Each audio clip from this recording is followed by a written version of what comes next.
Hey, it's Tim Mundorf with Central Valley Ag, here to talk again about those 4 R's of nutrient management as we apply them to manure management and managing our manure sources and getting the right product into the right place at the right time at the right rate. We've already talked a little bit about product and we've talked a little bit about rate. Today we're going to talk a little bit about placement.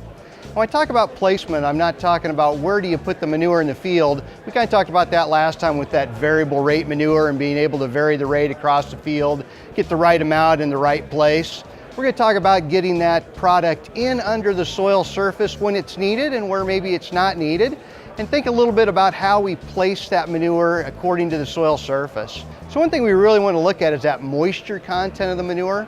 It tends that the manures with a little bit higher moisture content also have a little bit more ammonia nitrogen.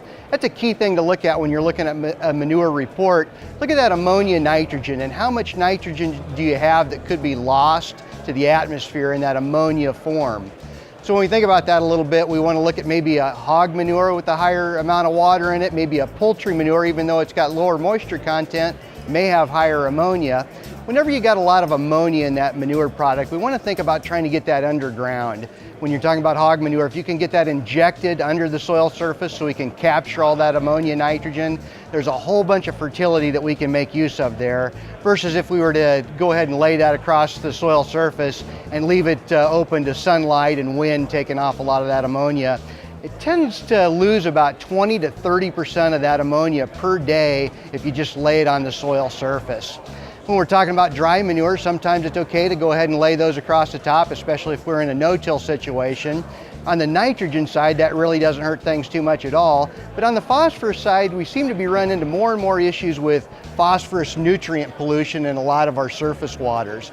What happens is we build a high concentration of phosphorus, especially dissolved reactive phosphorus, up on that soil surface, and we get a rainfall event and it washes it down and it joins our surface waters and becomes a problem with our algal blooms and all those other issues we're having with the hypoxia zone in the Gulf and the blue-green algae issues in our lakes. So things to think about when you're talking about placing manure. How much moisture do I have in that manure? So can I place it in a liquid form or do I need to spread across the top dry? How much ammonia do I have? What are the phosphorus levels in that soil? Should I think about working that into the soil, or is it something I can just lay over the top? We get a lot of great benefits out of no-till, so I hate to mess those up by doing tillage just to manage manure. But as you think it through and you look at that ammonia content and you think through the potential for phosphorus loss, you might want to give a thought to tilling in some of that manure that you're applying to make sure that it makes it under the soil surface.